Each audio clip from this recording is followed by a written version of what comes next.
damaged by this disease. I don't know the cause, but I have her in studios. And they were not very interesting scenes. But you must remember that now these children have grown.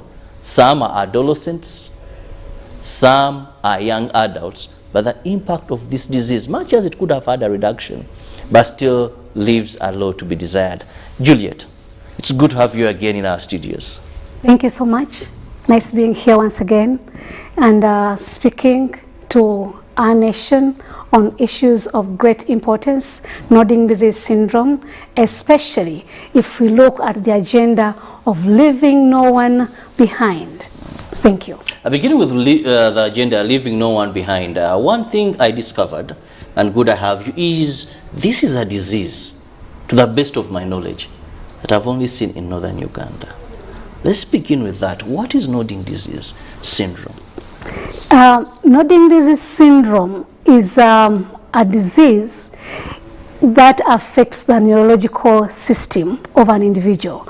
And some of the signs is that one, a child keeps on nodding the head, and then there is cognitive deterioration, then the body also deteriorates so much. Yes. And I saw some like they had fits. Yeah. Certain time. Also seizures. That's also one of the big problems. Yeah. Talk about this disease. What is the gravity as of now? Because there's a time, I think 2006, where it was so much. We saw Parliament at levels of Parliament. It was the talk. By then, there's been some silence. What is the impact of this? The silence does not actually mean that the impact has reduced, except that it has changed faces. At the time when it was on top of the agenda, it's because we are receiving so many new cases coming through. Now, this nodding disease syndrome affects children between the ages of 5 and 15. Those are the new cases that are received. And during that period, what the government of Uganda did was to spray along River Aswa, where they thought or where they perceived that the fly that is responsible for this sickness is, because the people who are being affected were along the banks of River Aswa. So there are few cases. Some say they are not new cases. Others say they are new cases. Again, all that has to be investigated. But the problem right now that we have is that the children who were 5 then are in their early teens. Those who are 15, they are young adults. And that has posed such a huge dependency burden upon these already impoverished communities. Talking about the poorest among the poor being affected by this disease, let's now understand as international aid services, what do you do for such a situation? Because you've been in northern Uganda, I've known you for 2 areas, camps, refugee settlements. There's so much of your work. We've also gotten you so much when it comes to the part of northern Uganda. So these are recurring problems. What approaches are you taking?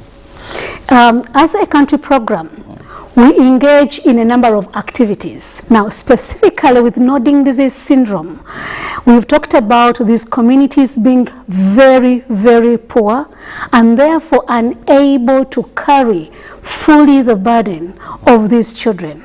So one of the things that we are doing is empower the parents to be able to have livelihood means so that they are able to take care of these children.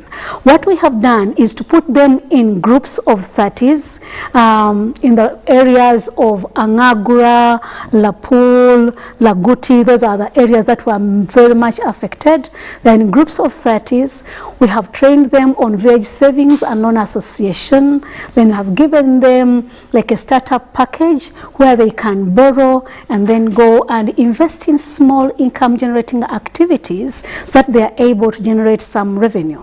But at the same time, this sickness requires a lot of eating. Nutrition is very, very important.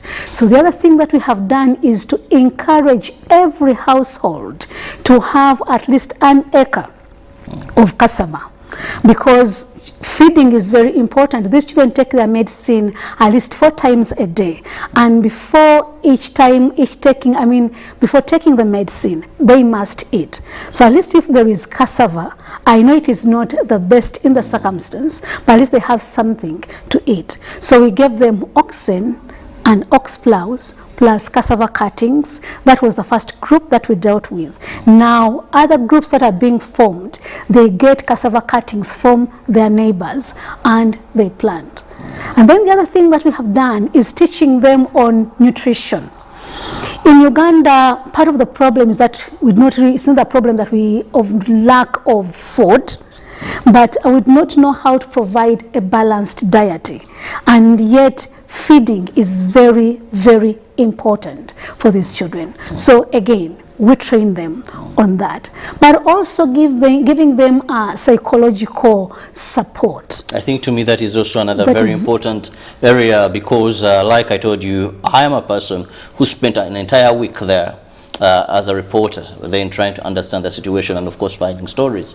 But one thing I noticed is there were many broken families as a result of nodding disease, where the men chose to quit and the women, they seem to be single-handed families. Also, the impact that comes when you have such a child in a family also is something that I saw that really psychologically the parents themselves first have to be counseled, empowered, and trained on how best to handle this situation. But this also brings me to another issue. Is nodding disease treatable? Is it curable? Or it is a disease that has to go with management and drugs for eternity?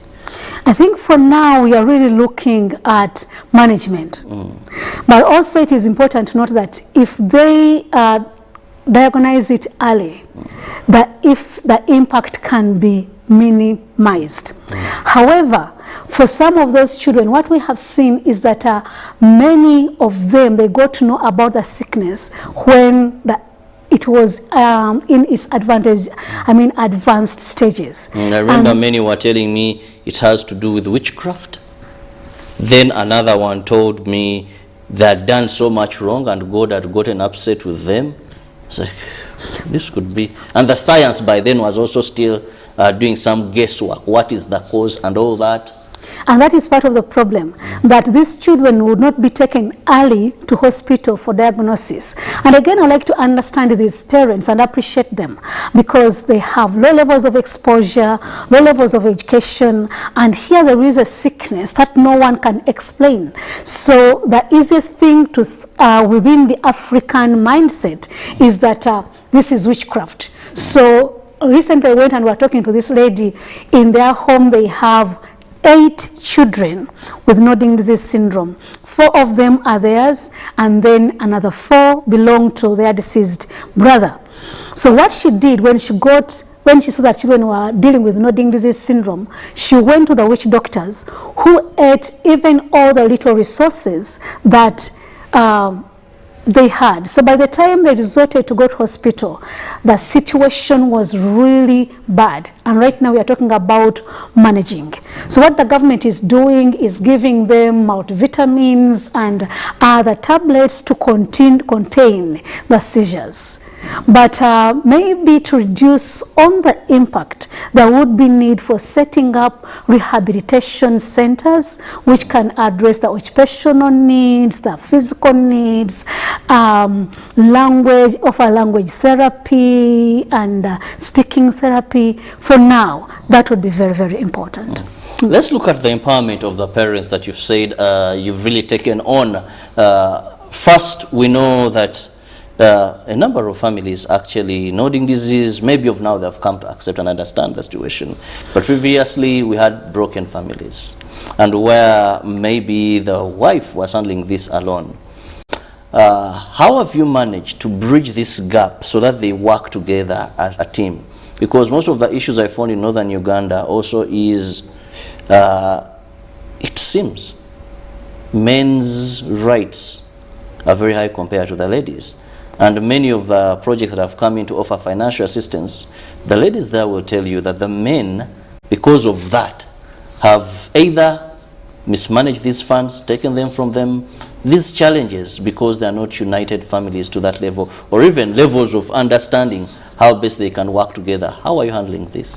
Thank you so much. That's a very important observation that you made regarding the men in northern Uganda. And I don't want to say that it's just northern Uganda. Maybe it is in different parts of the country and also in Africa, presenting itself in different ways. But for northern Uganda, to date, men still flee homes because of the burden. Now, the African man wants to be in charge, and when he feels that he's not in charge, some of them just chicken out instead of facing the problem head on. But at times, even the choice of facing the problem head on is dependent upon whether you see light at the end of the tunnel.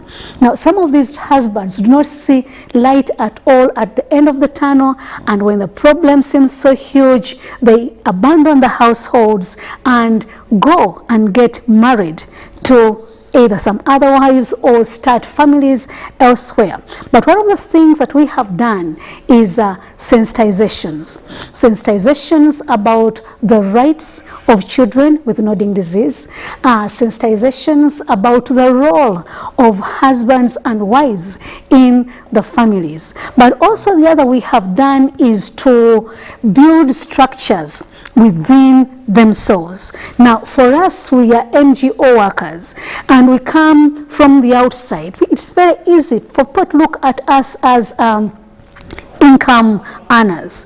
And yet, if we empower the cultural leaders, the opinion leaders, local councillors, pastors and church leaders, religious leaders, and we empower them to be able to go to the communities and speak to them about these problems, encourage them, it makes all the difference. So that is what we have done, that in each of the villages of operation, we have a team of either community-based facilitators or community advocacy groups. They visit these households, they encourage them, they strengthen them, but also help them to handle conflicts that arise as a result of nodding disease syndrome. And where resources have been given to the family and they are misappropriated, again, culture there is very strong. The cultural leaders come in, they speak to the husbands, and somehow the problem is there still, but it's not as bad as it was. Let's go into statistics. If you are privileged to have them, what number are we looking at here that has been affected of nodding disease? That is the age between 5 to 15. There are over 3,000 children that have been affected. Now, the number looks so small in comparison to the population of Uganda. But again, I talked about leaving no one behind. Those children cause as such a social and economic burden to their parents. So though the number is small, but it is very, very important. And to any parent, one child is too many to surrender or to watch, suffering, deteriorating, becoming almost nothing and a burden. And worse still, these children, there are 3,000, some of them are girls, others are boys. The girls are at a greater risk because in this situation, when they cannot fight for themselves, men have taken advantage, some men have taken advantage of them. They are raping them. They are defiling them. So we have another generation that is coming through. We might be looking at 3,000, but we have another generation of children who are being born. They don't have the disease, but they are born to parents who cannot take care of them because either the girl was raped and she doesn't know the man who is responsible, and then the parents who are taking care of this girl who is now a mother are so poor. So we are looking at a vicious cycle of pain, hopelessness, burden, and problems. Very unfortunate. Let's look at the element of sustainability. One of the biggest challenges in our country is that we want to appreciate first the NGOs. You're doing a tremendous job in this country, but there's always been a problem of sustainability of your programs. That yes, you once come in a community, sometimes if it's a disease, of course the figures will go low. Then when your works are done, because sometimes you're based on funding, that comes from when the donors change route, change desire for funding, then these projects go no more. You reach a committee and they will tell you, when we still had international aid service here, well, we had acres of maize because they would provide. Our kids had better nutrition, and now they are done. So what have you done to ensure that even if we woke up today, and maybe you know more, that is the organization, still these efforts to improve the livelihoods of these families and the livelihoods of these kids would continue? I talked about establishment or formation of community-based facilitator groups and community advocacy groups. Now, these ones, we have trained them so that they are the ones who are driving the agenda. Actually, right now, we have very few on ground, and yet wherever you go, our impact is being felt. It is because we are empowering the community to drive its own development process. And I would like to say at this point that as much as we go in as NGOs, we cannot drive the development agenda of the community unless they embrace it. So we have empowered them. And then the other thing that we are doing is training the parents themselves. We are looking at mindset transformation so that these parents can believe that they have the capacity if empowered. So on one hand, we handle mindset transformation. On the other hand, we give them resources to work with. We are telling them, go back to the land, look around you. What is it that you have? These communities can rear chicken, and they do not have to go through a lot to raise them. So we are telling them, look around you. And then the other one is that we are working very, very closely with the government. So we are empowering the communities to be able to reach out to the government, who is the key service, duty bearer in this respect. Yes. Well, I want to just remind our viewers that please, you can be part of the topic of discussion this morning, which is the nodding disease syndrome in northern Uganda, where we've seen a number of children, about 3,000 in number, that have been affected by this disease, and of course how best we can improve the livelihood of these families and the children, because it's a disease where medication is very, very expensive. Anyone who has heard of a disease that causes seizures knows very well how expensive these drugs are on market. Very, very expensive. And yet a person has to be on these drugs for a longer period of time because it affects, the nervous system of these people, and that is why you see that some of these kids seemingly are not well, in very good shape. So let's have your views, your opinions on this. You can just go to our WhatsApp number, which is 0709 60 2592, and we'll be reading out all the messages, and Juliet Namukasa, who is the country director, International Aid Services, will be able to respond to some of these questions, these opinions, these views regarding how best we can save the situation. I usually refer to this as a generation. 3,000 is a big number. That is a huge number, and that's why we are calling upon government to come up with somehow measures that can help this community. And if that does not happen, what we will see is that we are having girls who are delivering children whom they cannot take care of, but also on the other hand, We do not know whether it is scientifically proven or not, but they say that these drugs increase the libido of those young men. So some of them who are energetic enough, they also go out and they are raping girls. So it is a complicated problem. And if we are looking at northern Uganda as one of the areas where we have massive poverty, then we need to address this problem. We need rehabilitation centers so that the burden these children are laying on the parents reduces. Then we can have parents going out and working.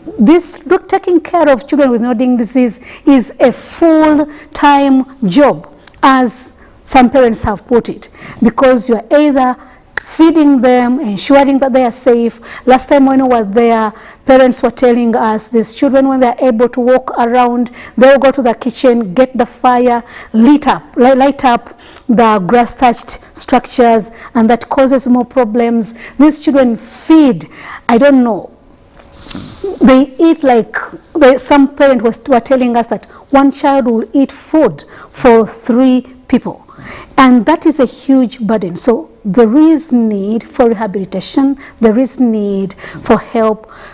When we rehabilitate these children, there is going to be a reduction in the burden these children are laying on their parents. That parents can be able also to have a life. Otherwise, the parents of those children, they are not living at all. No. Well, I love the word when you say this is a full-time job, because a parent has to be there, and that means there's so much that they may not be able to do to fend for this family, and therefore assistance is something very important. Send in your messages. That is on our WhatsApp number. You can send us the traditional SMS, or you can choose to send us our WhatsApp message. That is 0709 60 25 92, and I'll be reading them. Let's just have one that is coming in from that is Rubogo Benjamin Blessy from Kamuli District. He says, thanks for the presentation and hosting the visitor. The nodding disease should be highly educated amongst the women, because this could be to poor health facilities and poor feeding amongst them. Well, it still says there's need for information to be given out regarding this disease. Maybe it's just about poor nutrition, or even the challenge of poor health services available. Yes, nutrition is a very, very important factor in this sickness, and it is said that actually it is part of the medicine that these children need, and that's why we have gone in to train parents on better nutrition practices, because they can grow simsim, they can grow granules, they're growing a lot of beans. So if they know vegetables, if they know what to do, that can improve on the situation. That's if they're able to access all that. And this COVID situation has made the situation even worse, because they were able previously to engage in small businesses. Some of them go on the street markets, and for these periods they have not been able to do that. Yes, education is very, very important. Let's look at government interventions. We know NGOs supplement. These are our development partners, though you do a really commendable job. Government intervention into nodding disease, to what extent, or what really needs to be done that hasn't been done as far as the livelihoods? Because we know government has greatly done a lot to prevent new infections. The situation is not what it was just maybe a decade back, where it was nodding disease, northern Uganda, bring even children to parliament. Remember that incident that have been affected. Today we do not have these sins. But of course, like we said, the spilling effects are what we are handling now. What should government do?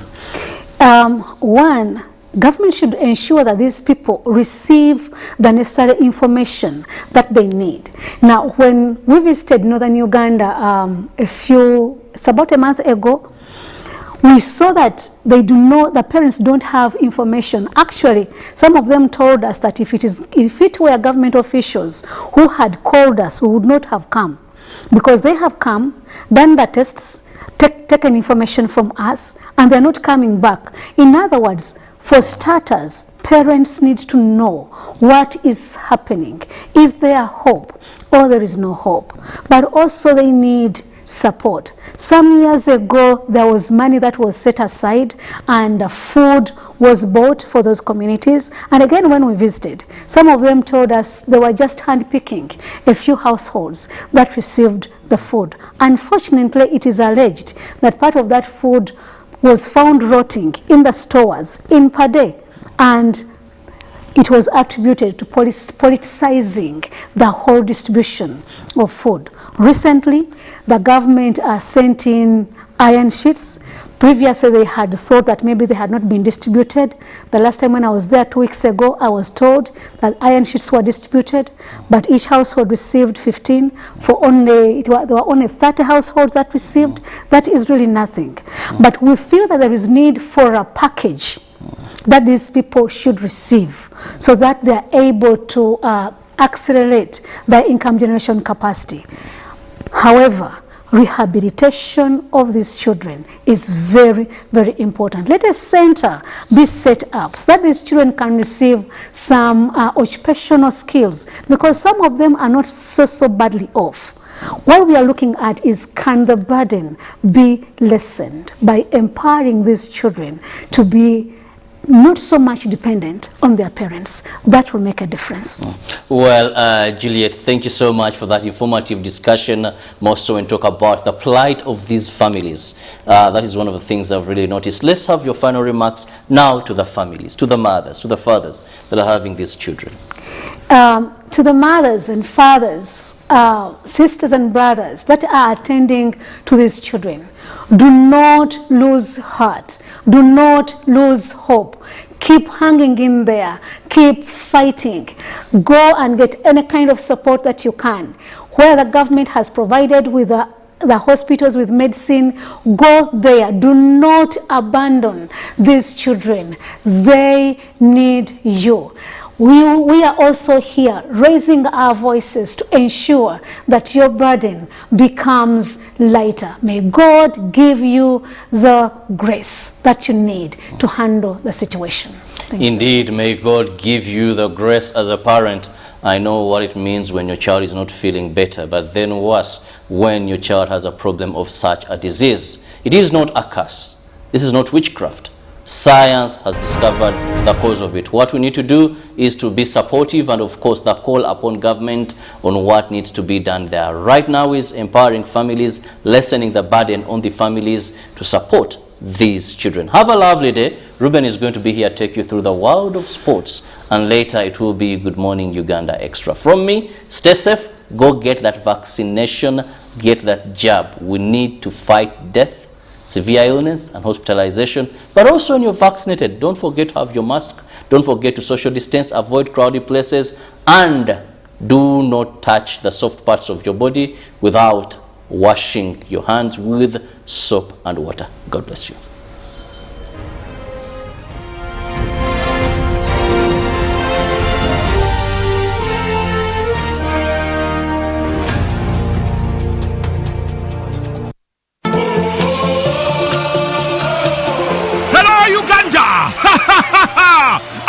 Kigali to its knees on energy ship to Nairobi. Nothing brings out the true picture of a football derby like the Mijingo Derby. It's a derby that leaves many desiring for more. And oh yes, this is the time that the question that is frequently asked will be answered. If you own the water, we own the land. And all this will be sorted out on the 11th of November 2021 at the St. Mary's Stadium in Chitende. Join us live on UBC TV free to air and radios as we bring you action after action as the two bulls fight and we sit back and relax at the comfort of our homes.